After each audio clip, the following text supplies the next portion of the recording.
Thank you all for coming.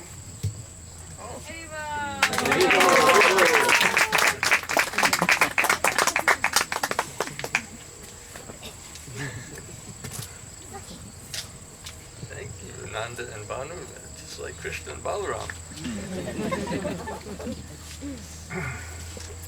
On this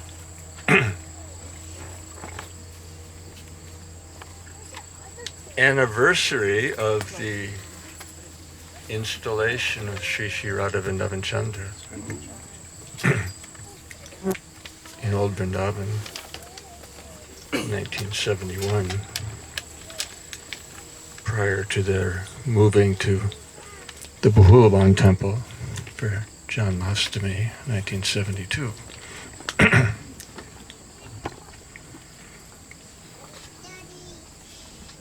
It has become a yearly occasion that we prepare our hearts for the upcoming appearance of Lord Balarama, followed by Krishna Janmashtami.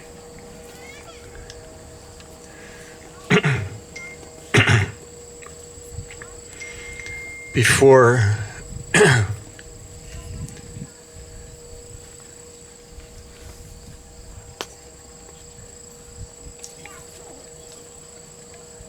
narrating the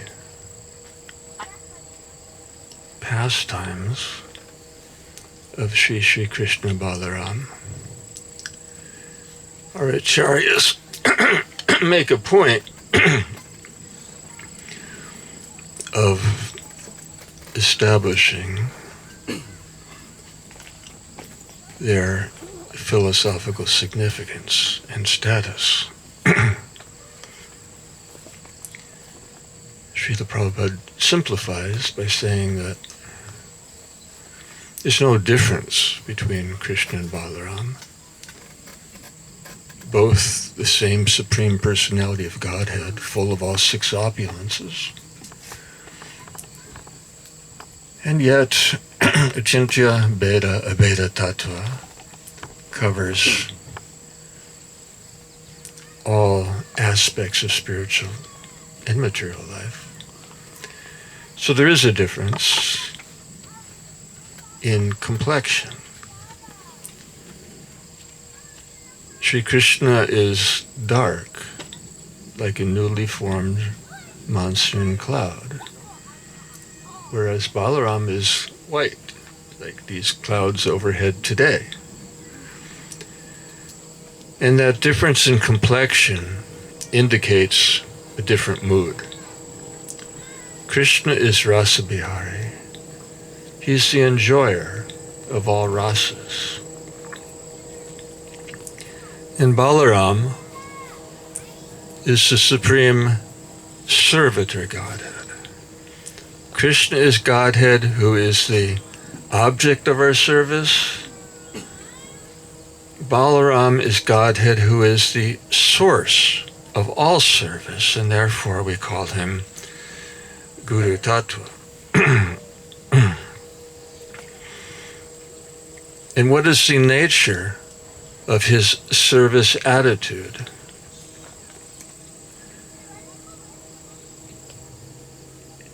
It's ever expanding. Balaram is the origin of all secondary avatars. He's the origin of the first quadruple expansion, Vasudeva, Sankarshan, Pradyumna, Aniruddha, from whom incarnates Lord Narayan and his Vaikuntha world, who expands again as the second quadruple,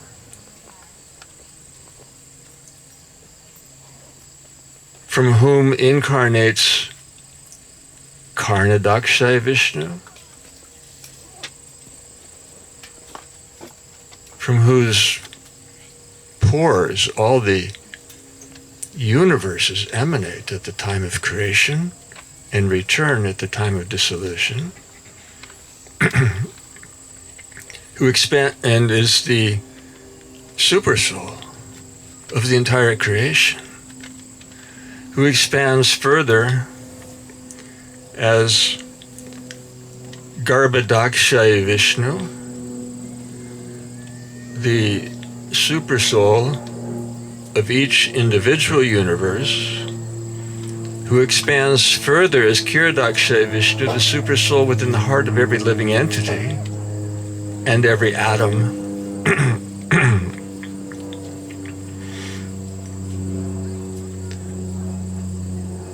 If that great Karnadakshaya Vishnu,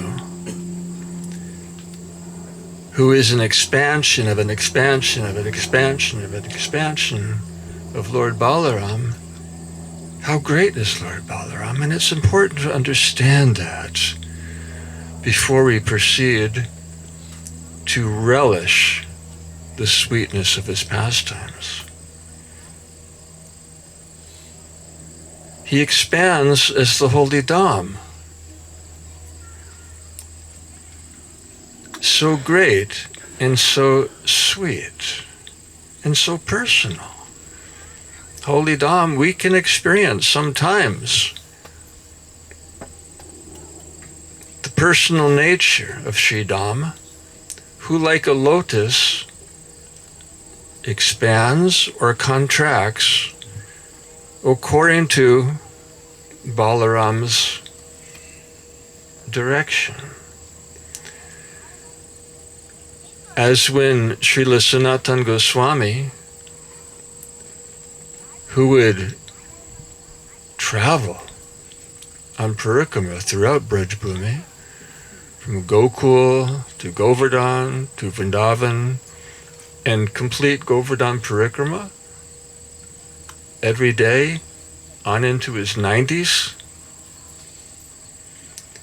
And out of love for his servant, in the mood of servant of his servant, Balaram, as the Dham, would contract so that that long walk, which would be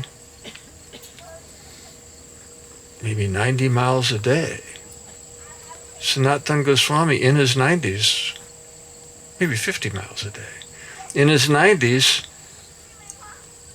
it was such an effortless stroll that he wondered, did I actually perform Govardhan Parikrama properly, along with all my other journeys throughout the Dham?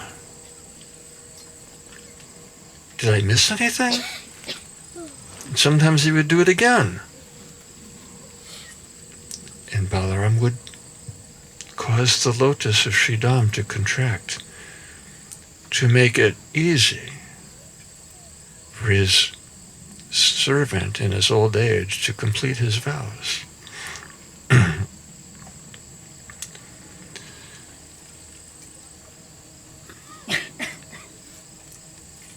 Krishna tells us in Gita, Janma karma chame divyam evam yo mekti tatutaha, that those who understand in truth the nature of my appearance, activities, and disappearance in this world never takes his birth.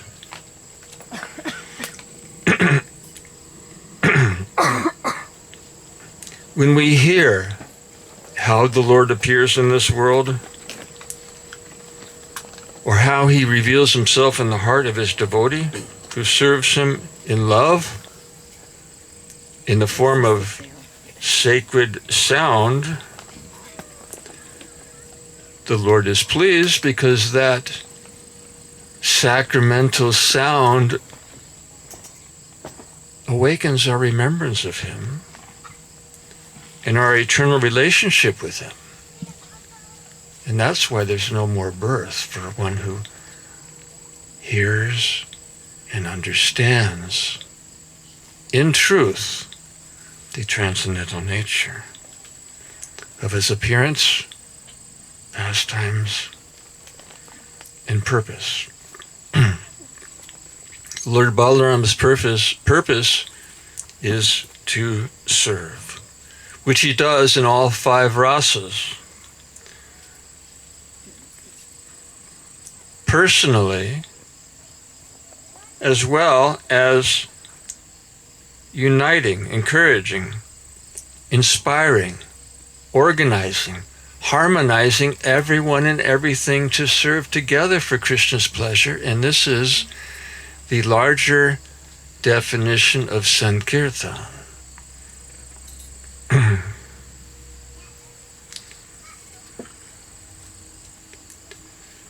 So he expands and provides facilities along with the inspiration for everyone to serve. In all rasas, in Shantaras, Balarama expands as all the paraphernalia used in worship, the dham, the altar, the temple, the clothes, the ornaments, the shoes, the umbrella, the musical instruments for Sankirtan, they are all expansions of Balaram, and therefore we treat them with respect. That's Shantaras. In Dasyaras, Balaram is a servant of Krishna, massaging his lotus feet when he's fatigued. In Sakyaras, he plays with Krishna as his best friend. In Vatsalya, there's an element of protection and guidance, which he sometimes offers to Krishna. And thus, such pastimes as the killing of Agashura and the Brahma Vimohan Lila, they have to take place on Balaram's birthday because that day he stays home so Mother Rohini can perform his Abhishek birthday party, because those pastimes could never transpire if Balaram was with Krishna. He would never allow Agashura to swallow him, or Brahma to steal away the calves and gopas and Krishna himself for a year. That's Vatsalya Ras. And in Madhurya, he expands as Ananga Manjari, the little sister of Srimati Radharani, who resides eternally in the lotus-shaped kunj in the heart of Radhakund, connected by a bejeweled causeway to Janavadevi's sitting place, where Ananga Manjari, Lord Baladev's internal potency, makes confidential arrangements for the pleasure of Shri Shri Radha and Krishna.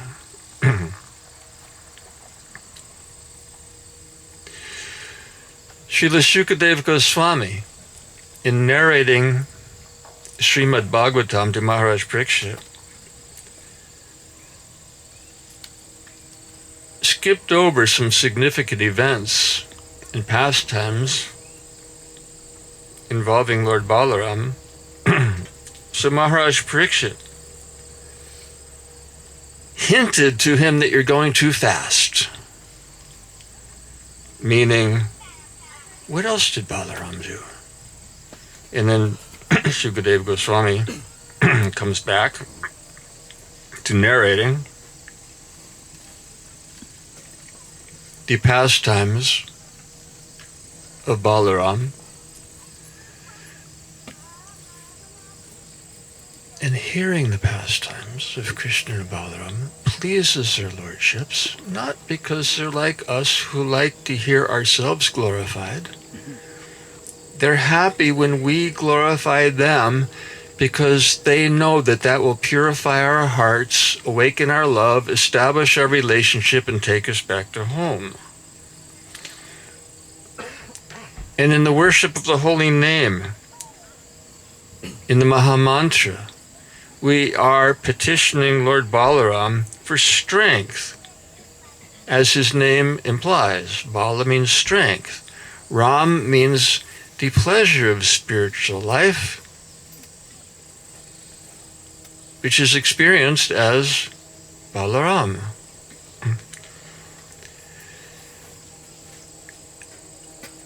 And as the holy name purifies our hearts of those anarthas that arise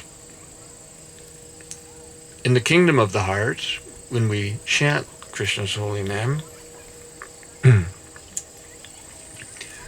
some of the demons are liberated by the holy name of Krishna himself. Other anarthas, specifically those demons killed by Lord Balarama, represent the anarthas that have to be overcome by our own endeavor. Now, everybody knows that the anarthas in our hearts are too powerful to overcome by our own endeavors. And what this means is that our endeavor is to beseech the grace of Lord Balarama by developing such deep humility that Krishna will be pleased to awaken the spirit of Baladev within us,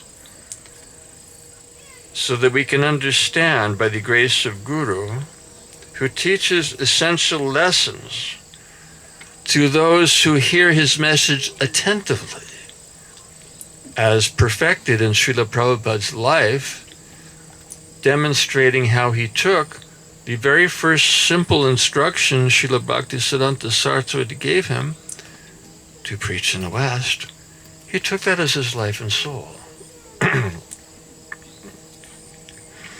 And for those who take shelter in the instructions of Guru, who is Lord Balarama's representative, Krishna preserves what we have and carries what we lack.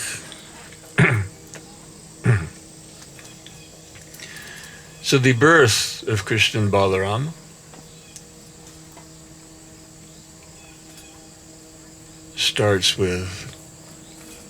never starts, but you can isolate Kamsa driving the chariot and hearing that voice from the sky, Kamsa, you're such a fool, you're driving the chariot of your sister, not knowing that her 7th child will kill you, her 8th child.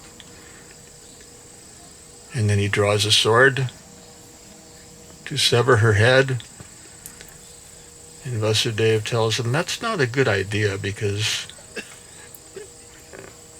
that won't look good. You're out here in public acting like such a gentleman serving your sister. If you behead her, it's not going to go well for you. So he reasoned with him, I'll turn over all the children to you to do as you like. So year after year after year, can you imagine the anguish for Devaki to present her babies to Kamsa to be smashed before her eyes? Then the natural question arises, why did they keep having babies? Because they knew from their previous lives as Prishni and Sutapa, who performed tapasya for so long with the desire to have Krishna as their child. When Krishna finally appeared and asked, what do you want? He said, we want to have a child like you. And he said, well, there's nobody like me, so I'll have to become your child. Birth after birth after birth. First is Prishnigarbha, then Vamana, when they returned as Kashyapa and Aditi, and finally to Vasudeva and Devaki. After the 6 children, the 7th child in the womb was Sankarshan,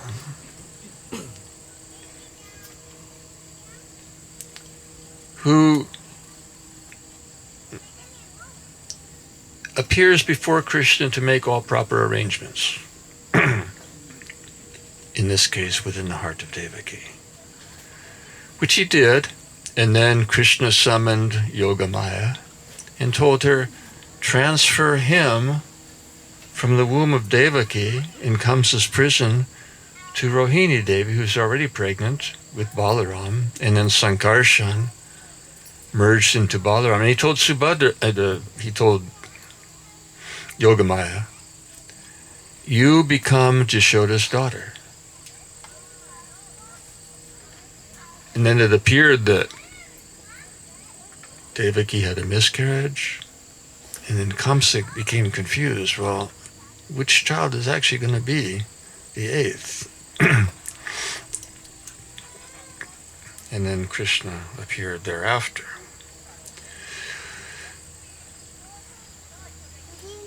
So regarding the the demons killed by Baladev and what they represent, beginning with Dhenukasura, and all these demons have a more gross and a more subtle nature. The gross is Dhenukasura, donkey, beast of burden, represents a dull-headed person who's happy to carry the heavy load of his karmic reactions throughout his life, not considering that there's more to life than this. On the subtler level, it's the smarta mentality that wants to prevent others from tasting the sweet fruit that I myself can't. Which makes one mechanically addicted to the rules and regulations of Scripture without the inclination to achieve for anything higher, meaning spontaneous love. And being confined within the literal interpretation of the Scriptures makes one indistinguishable from those wedded to the cult of mundane activities. And it's not possible to advance until that anartha is killed. So when the Gopas, led by Krishna and Balaram, were strolling through the forest, and Krishna is telling Balaram, look how these stately trees are bowing down to touch your lotus feet. Which is Krishna's way of saying that they're actually reaching out for my feet, but he didn't want to glorify himself, so he glorified Balaram.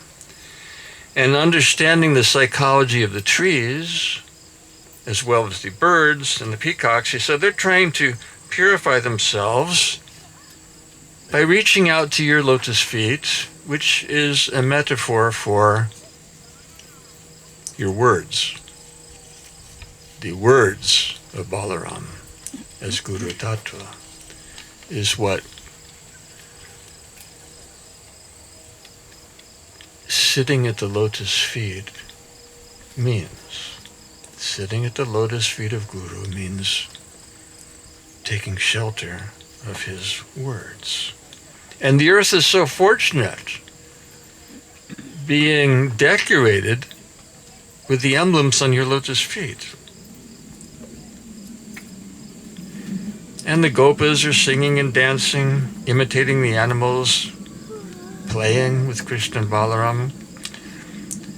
And then on the breeze came that sweet fragrance of those succulent tall fruits.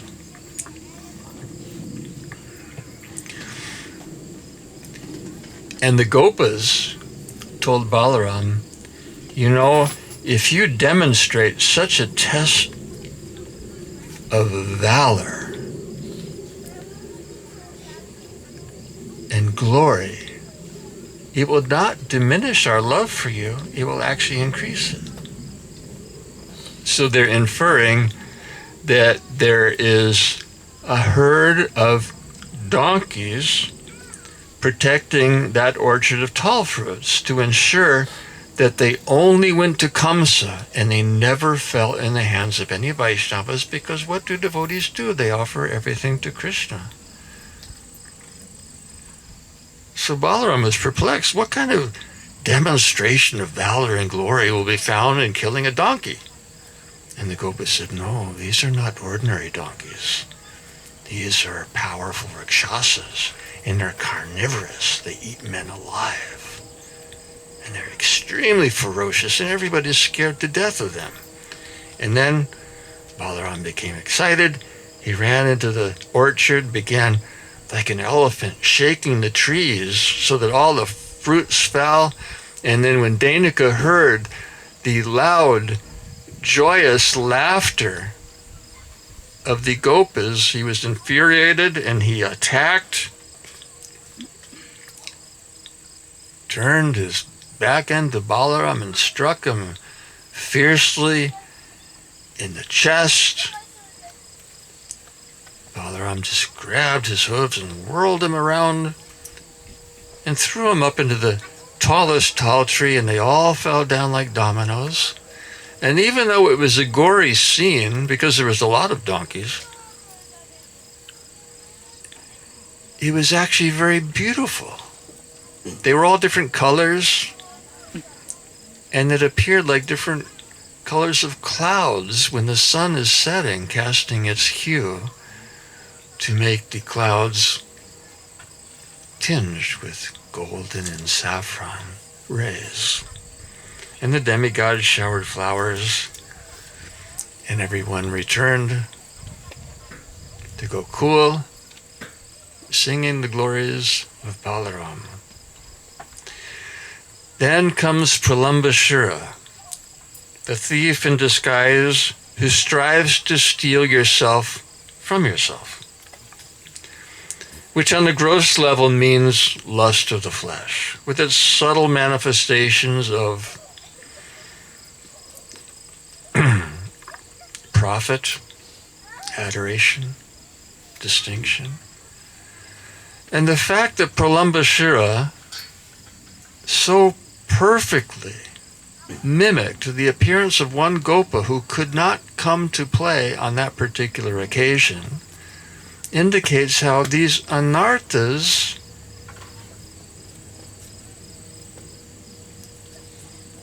are so deceptive that they appear as friends. Yes, this profit, adoration, and distinction is very nice and it'll make you very happy. So what does it do? It steals away Balaram, who's the shelter of all souls, takes us away from Krishna, and condemns us to a life of hellish suffering and ignorance.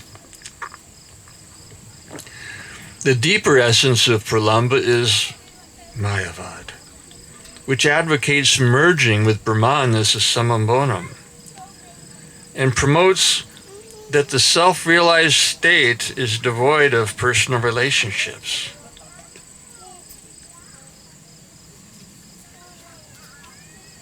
And its utter defect is the absence of bliss, either for the jiva or Brahman, who's conceived as being perfectly unconcerned about anything. In personal reflection upon this temptation to just merge, gives rise to doubt about the actual existence of Brahman, and gives rise to elaborate concoctions of a new science to account for the glaring discrepancies in the accounts of the acharyas. And there again, it poses as a friend, and it takes away Balaram,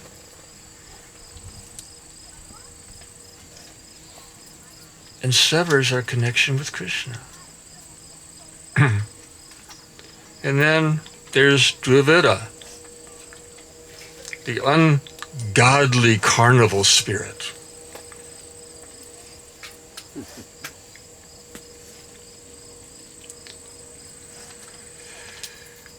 which is very instructive, because Dvivida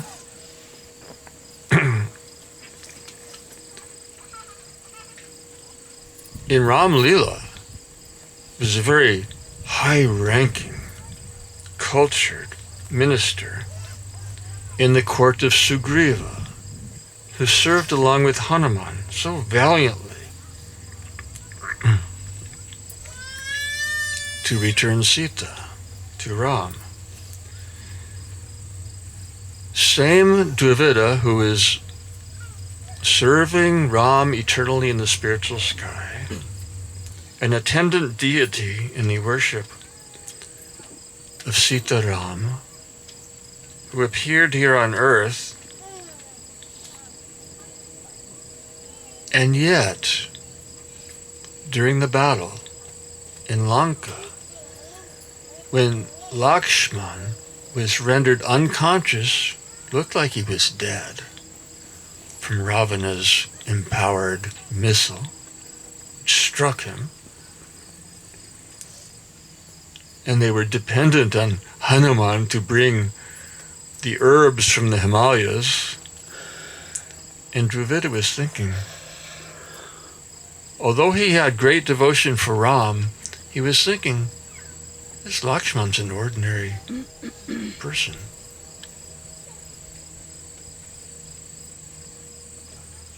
And he developed some contempt.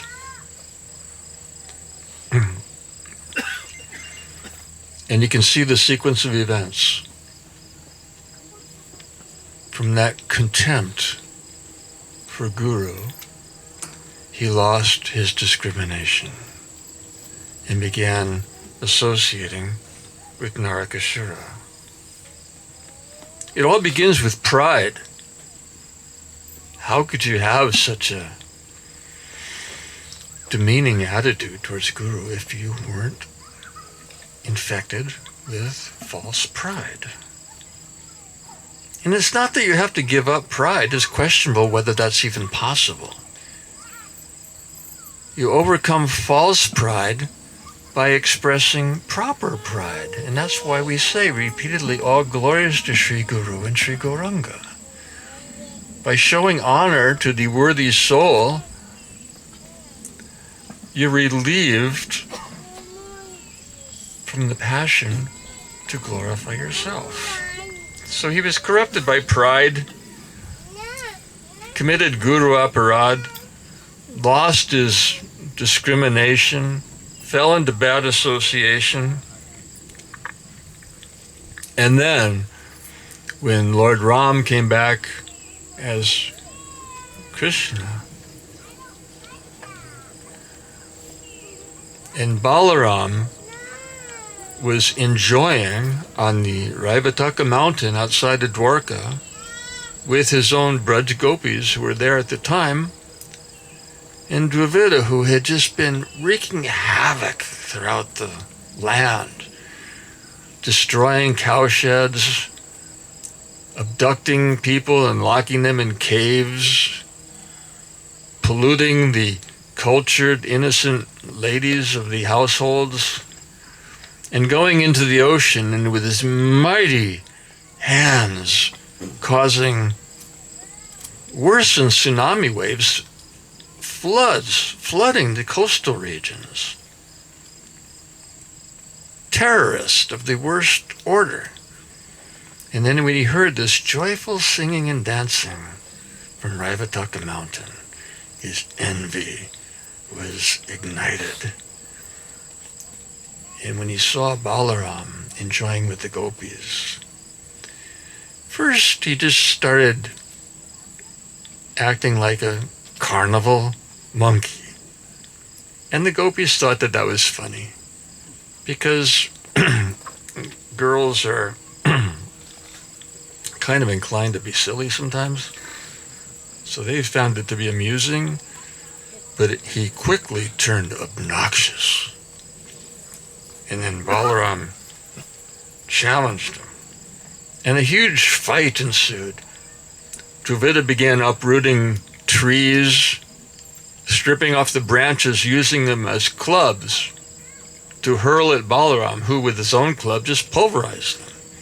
When all the trees were stripped off the whole mountain, he picked up boulders and hurled them at Balaram, and with his club he pulverized them. This is the origin of baseball. Everything comes from Krishna. When there was no trees or boulders left, he attacked Balaram, and with his fist began pounding him on the chest. And then Balaram liberated him.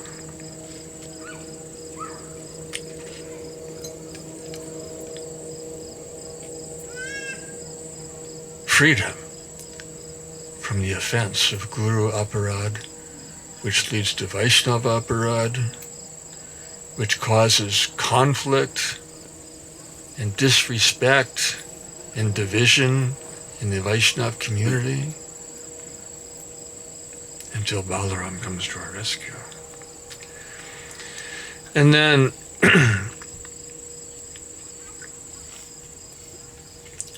in Dwarka, when Krishna was receiving letters about the plight of the Brijavasis in his absence, and he was thinking, if I go, they'll suffer more in my presence than they do in my absence, because in separation they're always deeply immersed in meditation upon me, which is a higher ecstasy, Vipralamba Bhav, than they experience in the interspersed joy of my union, which is always mixed with the fear that I'll leave them again. They'll suffer more in my presence than in separation, so better for their sake I stay in Dwarka. But Balaram did not agree with Krishna's line of reasoning. Now this stems way back from Ram Leela.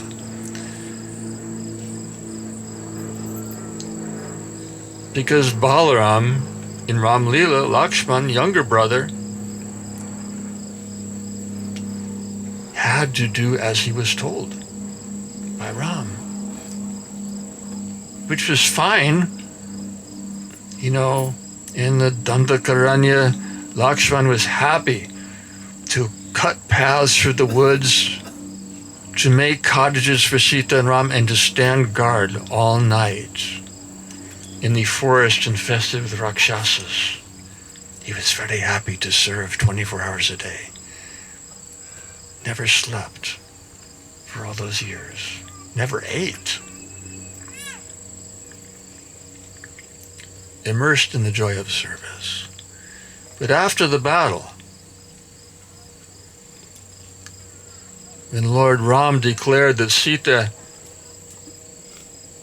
she's been living in the house of another man for nearly a year, I can't take her back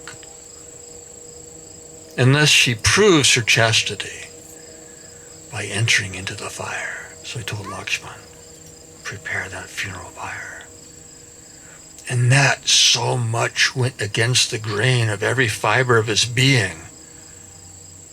But he did it. And Sita emerged fire-proven.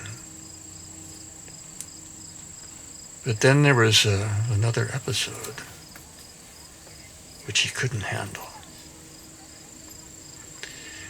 And that began the day after Sita Devi informed Lord Ram that she was pregnant. They were in the garden outside the palace, the flowers were blooming, the bees were humming, and she told him she was with child. And they were both so happy, and he asked, is there anything you would like to do to celebrate this wonderful occasion? And she said, yes. I would like to go back to Valmiki's ashram, where the sages' wives gave us shelter. I mean, specifically the wives gave her shelter during their exile. And I want to reward them with nice silks and jewels. And Ram was so pleased. I will arrange for Lakshman to take you tomorrow. So tomorrow came, and in the morning, Lord Ram would hear his minister, Bhadra, giving like a State of the Union address. But Lord Ram could see that Bhadra was disturbed. His face was downcast. And Lord Ram said, "What is it?" And Bhadra knew that he had to tell because he would know anyway.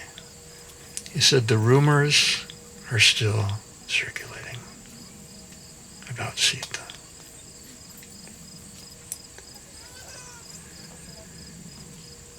So Lord Ram told Lakshman that she wants to go to Valmiki's ashram. Take her today. But don't bring her back. Abandon her there. Tell her I have forsaken her.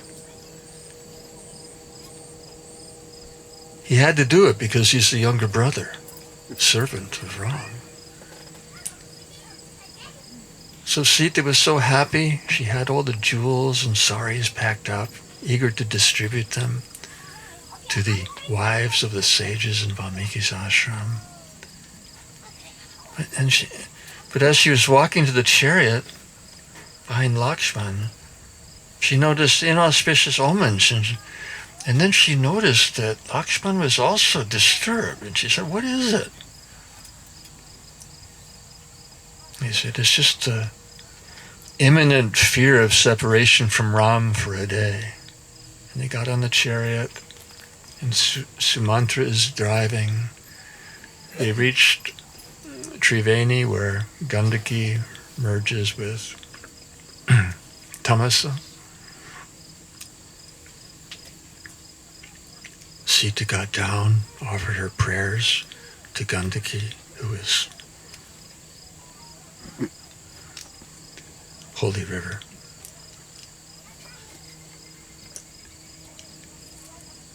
And when she got up from her prayer, she saw that tears are gushing down Lakshman's face. And she said, "What is it?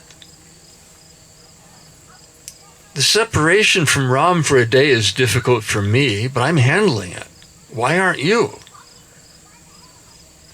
He said, "Because I have been ordered by him to do something that will ensure that I am censored by both humanity and the gods.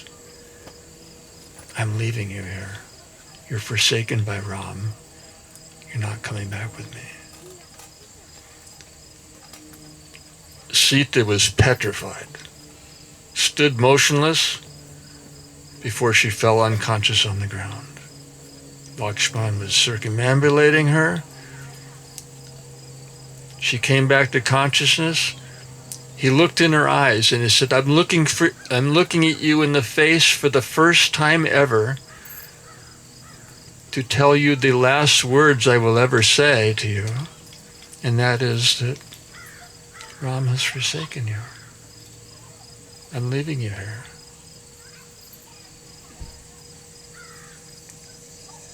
And then she cried out, "Am I born only to suffer?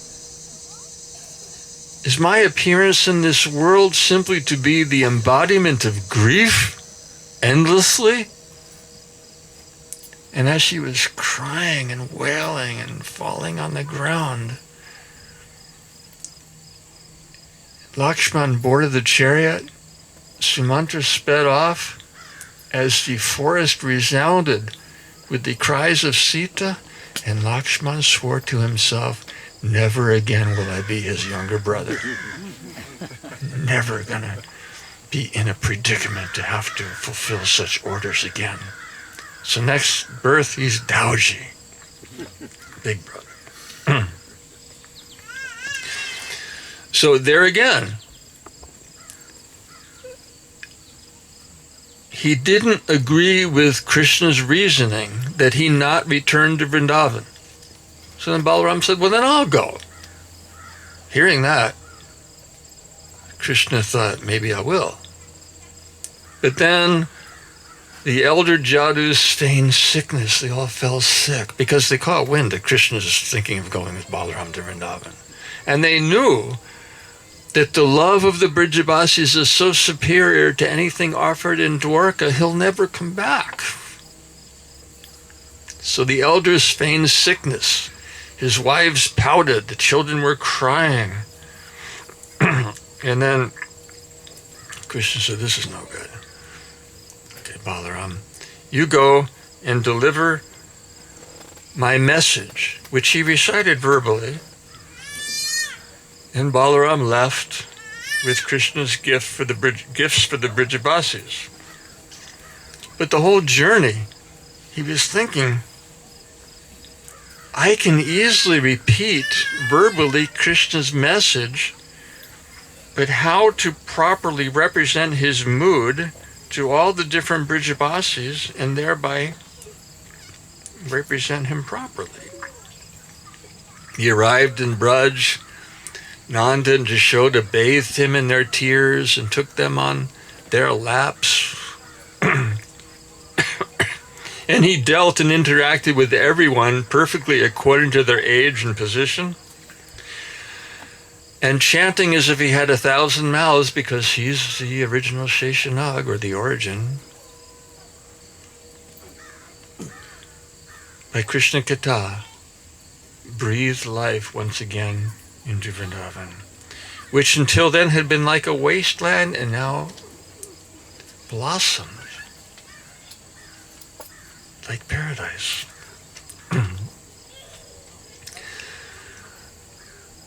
But the mission still weighed heavily upon him.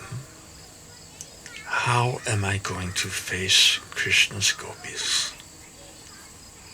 And when he met them at night, and they were all giddy and on the verge of madness, to such an extent that the grave and sober Balaram became immersed in the moods of the gopis, who began to reprimand Krishna as being so ungrateful. And Balaram was just astounded that even though they're reprimanding Krishna, they want nobody else. And here I am in his place. And it was such a predicament that Krishna had to save him, which he did by what does Sankarshan means? It's the source of Karshana, charisma, that irresistible force which attracts us to Krishna. And here it attracted Krishna from Dwarka into the pure mind of Balaram. And then when Krishna is lying in his bed in his ornate palace, hearing the crashing waves of the ocean upon the shore of Dwarka, and hearing the reverential hymns of the Karari birds, and he was not happy.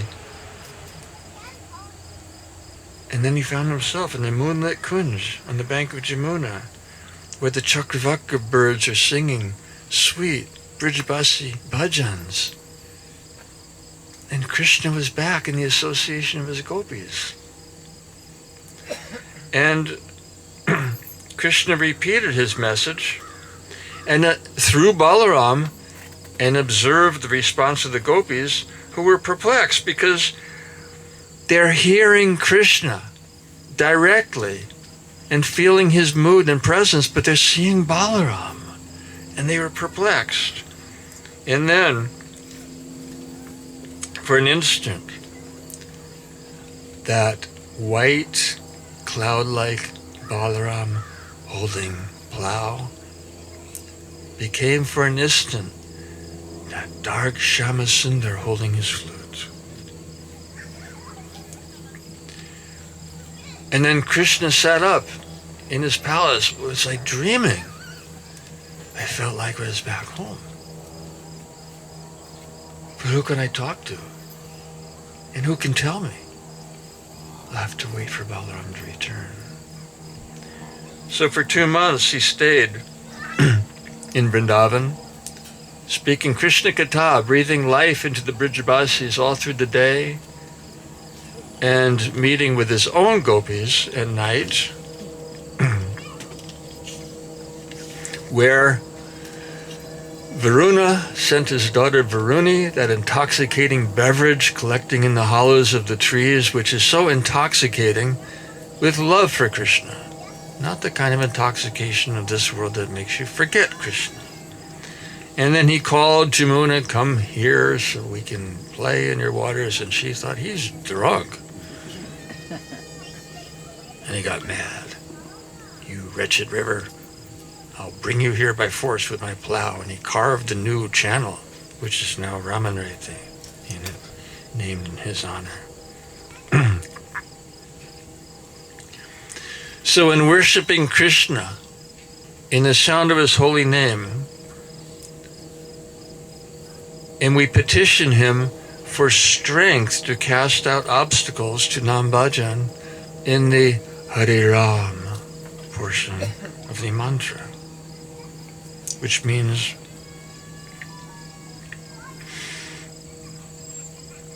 according to your realization, Balaram, Ramachandra, ultimately Radha Raman. And the answer to our prayers is demonstrated in the deep humility which attracts Krishna's grace and awakens the mood of Balaram in the heart to cast away the demons like Dhenuka and Pralamba and Dravida, ever protecting the devotee's infant Krishna consciousness from these demons who would otherwise kill him.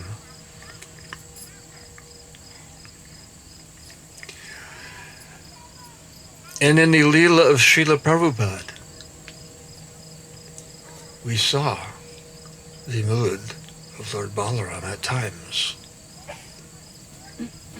It could easily be evoked by simply mentioning one of 3 words. Scientist, not good scientist, but the rascal scientist.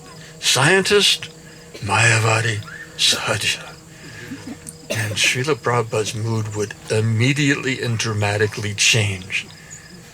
It used to really bother me. We're walking down by Jamuna here in New Vrindavan. It is so peaceful and serene, and somebody mentions scientists. And here we go. Kick their face with boots.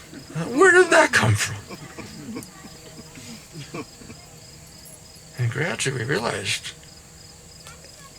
that that's a metaphor for the fist of Balaram coming down, cracking the skull of Pralamba as he strives to steal ourselves from ourselves.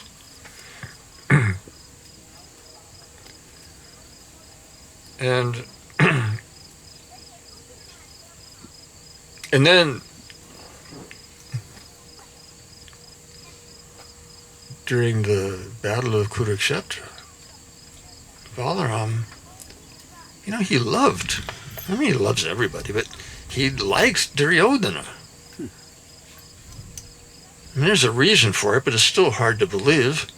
The reason was that, Balaram was his student, learned how to fight with a club. So, he was, and then after the battle, when everybody else was gone, Bhima and Duryodhana were fighting with clubs. Now, Balaram liked Bhima because, he's devoted, but he liked Duryodhana because Bhima was, he was kind of reckless, just smashing everything with his club, whereas Duryodhana was very strategic and intentional, and Balaram liked that. But then he saw, this fight's going to go on forever, because Balaram is Bhima is more powerful, but Duryodhana is more expert. So he appealed to them, just give up your enmity. They couldn't do it. And then Balaram saw it's providence. And to go against providence plunges you into darkness. So there are some things in life we have to accept. So he just continued his pilgrimage. And then he came across the sages in Naimisharanya being taught by Ramaharshan Sutta.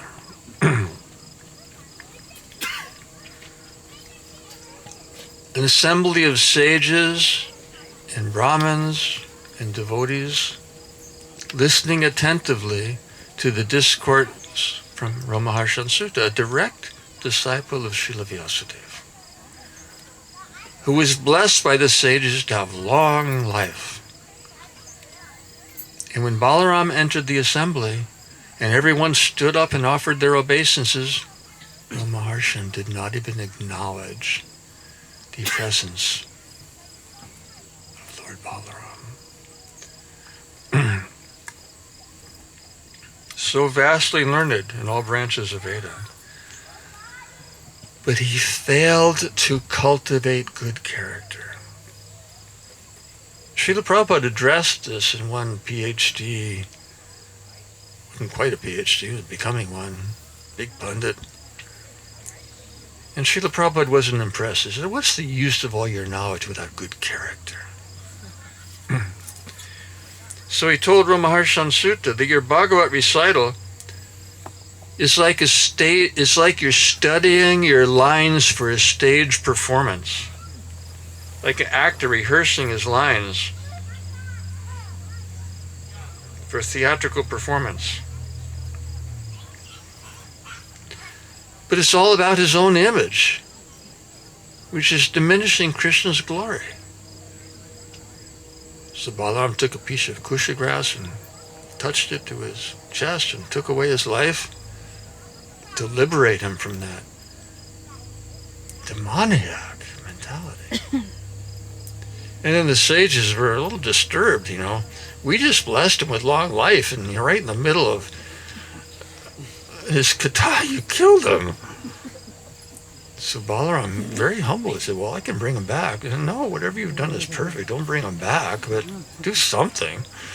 He said, well, I'll empower his son, Sutta Goswami, to continue the narration. Anything else? Yeah, there's one demon, Balvala, who just, flies around, desecrates our sacrifices. Comes out right at sunset. So Balaram waited. When the demon flew overhead, he hooked him with his plow, drug him down, clobbered him with his club, and delivered him.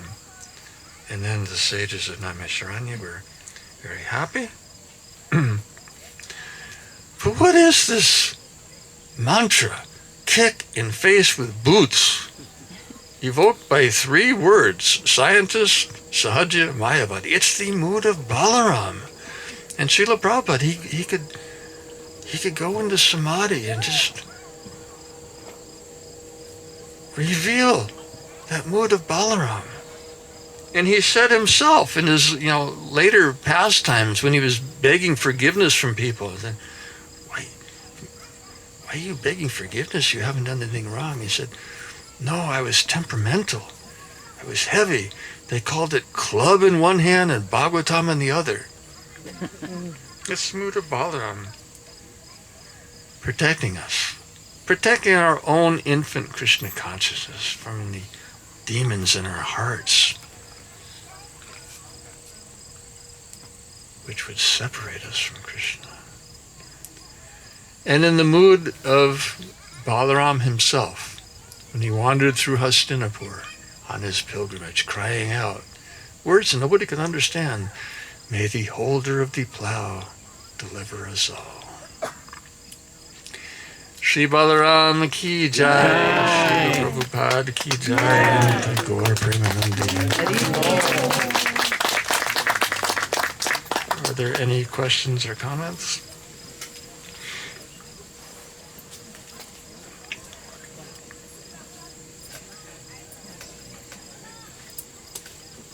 One question.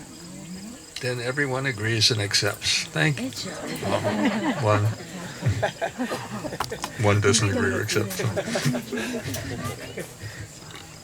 The question of Thank you so much. So Marty, if you could charge that now, I've handed it off to her long ago. It's not connected to yeah. Okay, so Maharaj will repeat. My question is, who is actually taking a devotee, assuming a devotee is qualified, back to Godhead? Who is taking a devotee, if qualified, back to Godhead? Balarama, through Guru, Sankarshan, who draws everything to Krishna.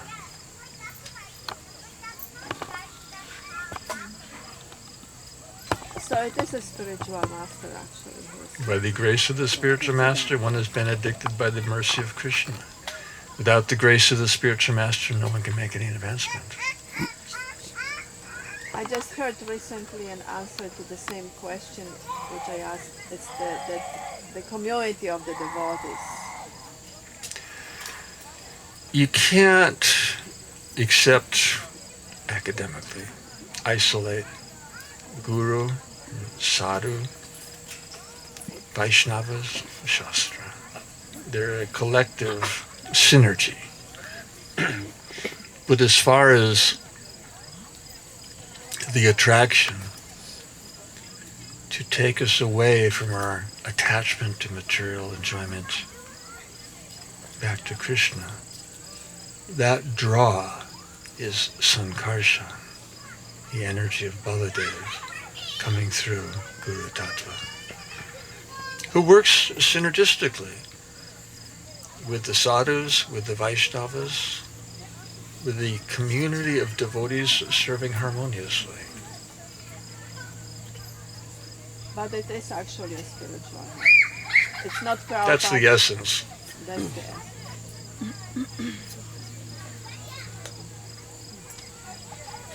Thank you, Maharaj. And then one more. You said that Balarama is the source of all service. But so can you elaborate, and also in comparison to Radharani? She's back. She's the goddess of Bhakti. Mother Madhuri's question is, if Lord Balarama is the source of all service, where does Srimati Radharani fit in that picture? You can appreciate that from different angles. One is that Lord Balaram is Guru Tattva in 4 of the primary mellows. In Madhurya, he expands as an Angamandri, little sister of Srimati Radharani, who is Guru Tattva of Madhurya Ras. And as far as the source of all service, there's an interaction. Or you can also appreciate it in terms of the 3 categories of Krishna's Chit Shakti. Sandhini, the existential potency, which is Balaram. Sandhini, the cognitive, which is Vasudeva. And Ladini, which is Srimati Radharani. Those 3 energies uniting, enlightening, harmonizing. And only theoretically can you isolate them, because they all interact synergistically. So basically, in terms of being the source of whether it's service, whether it's Guru Tattva, whether it's the Dham, Srila Bhaktisiddhanta Saraswati explains it in terms of inner circle, outer circle. In the outer circle, Balarama is Guru Tattva. In the inner circle of Madhurya Ras, Srimati Radharani is the guru of that domain. The important thing to understand and appreciate is Srimati Radharani will not accept anyone who is not recommended by Lord Balarama. So you can't just jump into the inner circle. You have to go through the protocol, beginning with blessings of Guru, and then proceed from there. So back to your original question, as far as source of all service,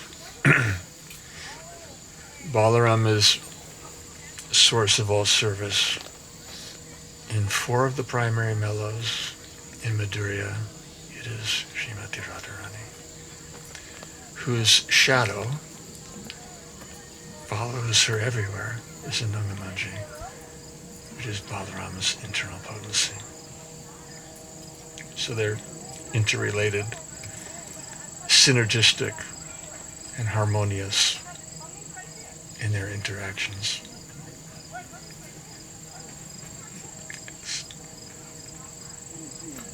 Yes. Maharaj, thank you so much. In the beginning you were saying Balaram, Sankarshan, Purana Dakshay Vishnu, Shir Dakshay Vishnu. So does that mean Balaram is Chaitaguru, Krishna in the heart? Yes. Just one of that confirmation, please. Would you repeat the question? She asked if Chaitaguru is Balaram. Yes.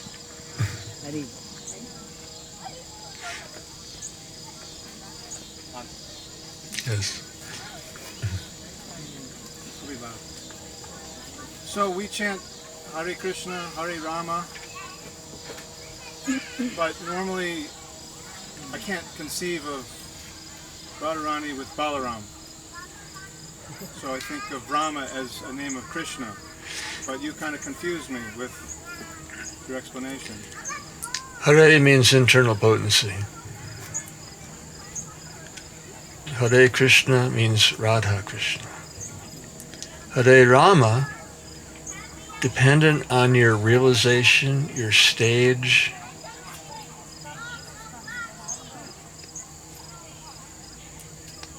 if you interpret or realize Rama to be Balaram, then internal potency Hare is Ananga Manjari.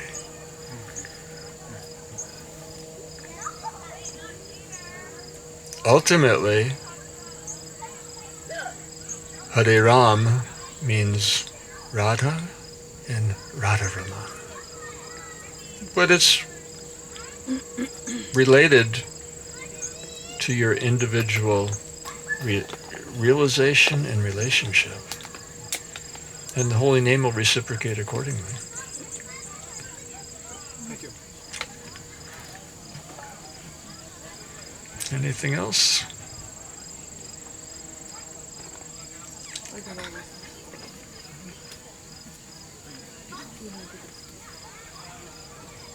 So I read, Maharaj, that it's almost like impossible for us to become really qualified, that we need the Guru Kripa.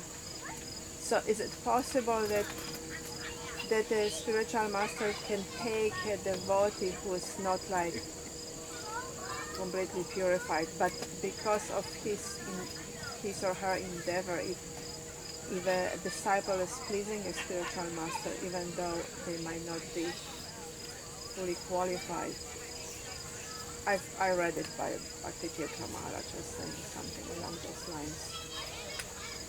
How does this work? Maybe repeat just a bit. What's that? Maybe repeat. First of all, you said it's almost impossible to what? Become qualified? Yes. That's an understatement. It is impossible to become qualified by our own endeavors. And that's why tonight we emphasized the significance of demons killed by Baladev. And you have to pay attention and listen closely to the words of Srila Bhaktivinoda Thakur. Demons killed by Krishna means those anarthas that are liberated by the holy name. Demons killed by Baladev represent those anarthas that are uprooted by your own endeavor. Now, any sober devotee immediately understands that it's beyond our endeavor to uproot our own anarthas. So he qualifies. Our endeavor is to cultivate a sense of humility that is so deep that it attracts Krishna to awaken the mood of Balaram within our hearts. And he uproots those anarthas with his plow, which is another way of saying Guru Kripa. By the mercy of the spiritual master, one is benedicted with the mercy and blessings of Krishna. Without the grace of the spiritual master, no one can make any advancement. So then to take it to its natural conclusion in relation to your question, yes, if we're not qualified, we can become qualified by the grace of Krishna, incarnate as the spiritual master, when he's pleased by our efforts and blesses us with that Guru Kripa. That is our qualification. And the key word, I think you said, Maharaj, was the humility. Was what? Humility. Right, that's right. And practically speaking, when you look at the series of demons that were specifically liberated by Balaram, you know, they're all unique personal manifestations of anarthas that have one thing in common, that at their root is false pride, which means their redemption is based on deep humility. And there again, it's questionable whether we can become free of pride, because the soul is designed to be proud, but we're supposed to be proud of Guru and Krishna. And that is our glory. But if we think, as Srila Prabhupada said, don't be proud of borrowed plumes. If we think our good qualities are a result of our own abilities,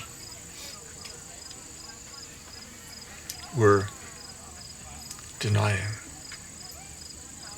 the source of all spiritual merit, which is Balaram.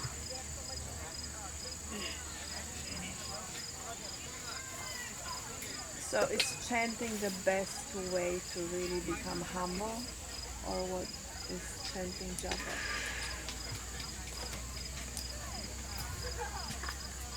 That's why Can you maybe repeat more? she asked if chanting is the best way of becoming humble.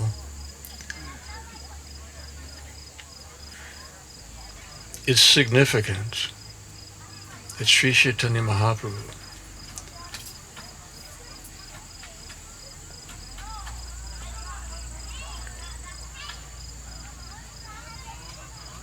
only wrote 8 verses.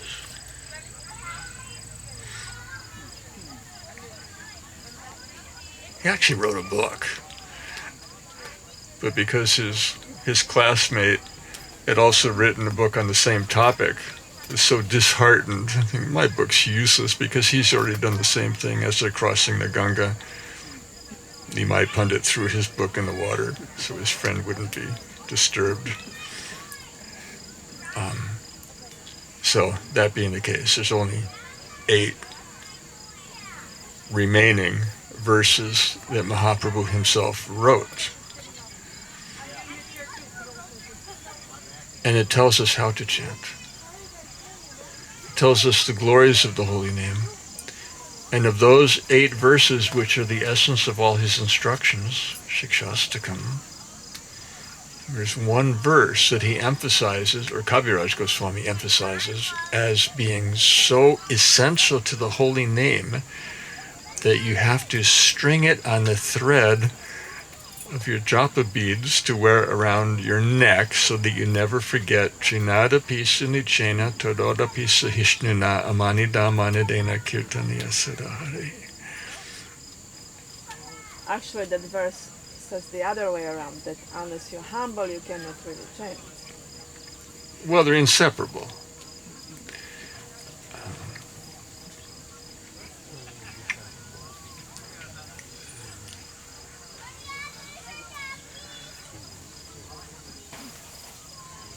And what does humility mean? I mean, it just means really service attitude and acknowledging who's the master, who's the source of any good that could ever come of us. And, for those who struggle with self-esteem, it doesn't mean you think less of yourself, you just think of yourself less.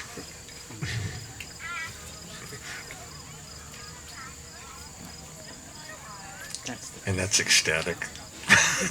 Because the only way you can think of yourself less is to think of Krishna more. And then you'll find the happiness you were searching for. Thank you very much. Srila Prabhupada ki jai, Shri Gaur Nitai. Yes.